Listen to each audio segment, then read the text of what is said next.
According to Greek mythology, the god Zeus created women, or woman, to punish man. He created a woman called Pandora. He gave her two things. He gave her a box, which he told her never to open, and he gave her a curiosity, which he knew that she could not contain.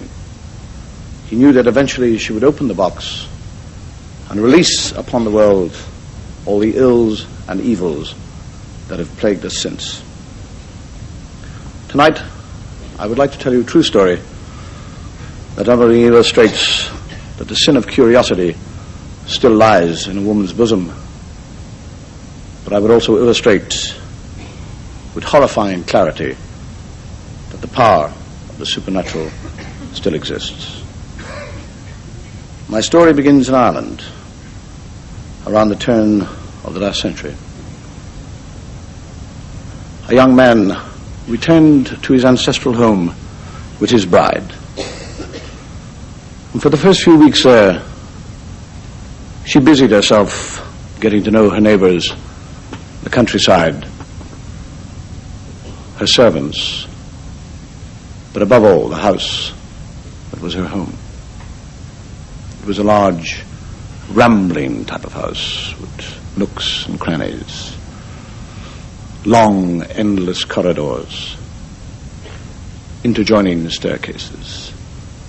She was quite happy exploring this house for hours upon hours, until eventually she thought she knew the house from cellar to attic. And when she thought that she knew the house from top to bottom, she discovered herself one day in the west wing in a corridor she had never seen before. On the wall of that corridor was a tapestry depicting the casting out of Lucifer from heaven. And behind the tapestry was a door, a locked door. She tried every key on her key ring, but to no avail. The door remained locked. She placed her ear against that door and thought that she heard sounds similar to the sobbing of a child. She asked her servants about the door, and all they would do would avert their eyes and say, "Ask the master." And that night at dinner, she did. She said, "What is the room? What is in there? Why is it locked?" A coldness came over her husband. He looked at her with eyes that were both angry and frightened. He said, "You must never, ever attempt to enter that room." And she said, "Why?" And he said, "I do not know. All I know is that in 400 years my family have lived here, nobody has ever set foot in that room, and nobody will. Please do not bring up that subject again. Do not talk to me about the room or the door." The weeks passed, but she could not get rid of this thought of the door. She was intrigued with it. Her curiosity was aroused. The room was like a magnet. It drew her back time and time and time. She would stand in front of that door and wonder what was in there. And then fate smiled on her, or so it seemed. One day when she was placing some flowers upon an old dresser, she noticed a small recess. She put her hands in, and as she put her hand in, a small wooden lever moved underneath her exploring fingers. A panel, the back of the dresser, slid open, and there was a dust-covered key. She knew, without any doubt, that she had found the key to the locked door. Now, the chance for her curiosity to be satisfied. She waited, she waited, she waited. Until finally her husband was called away on business. He would not return till the following day. That night, she dismissed her servants early. She retired to her room and waited.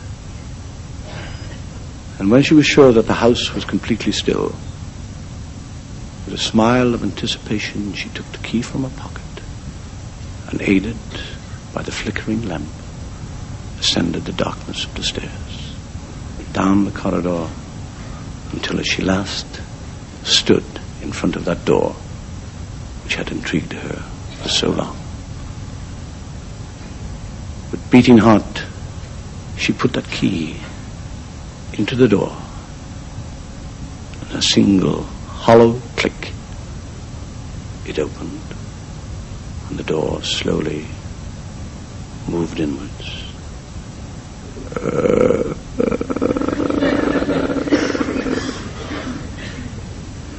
There was nothing in the room that she could see except an inky blackness. She took a step, another step, another step, until she found herself in the center of the room. She raised her lamp above her head, and as she did, the flame flickered and died. She was engulfed in this darkness. A darkness so heavy, so thick, it was almost physical. She screamed.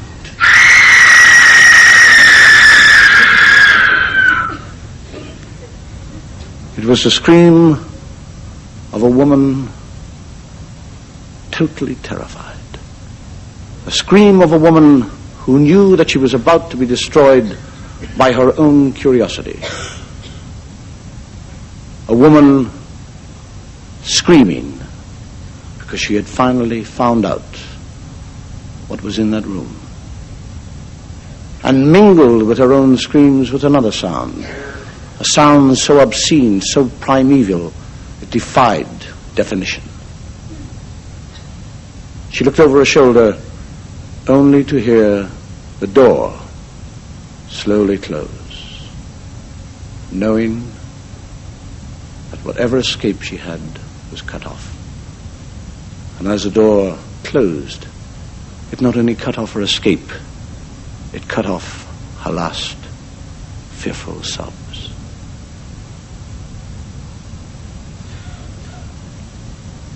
What made her scream? What evil was in that room?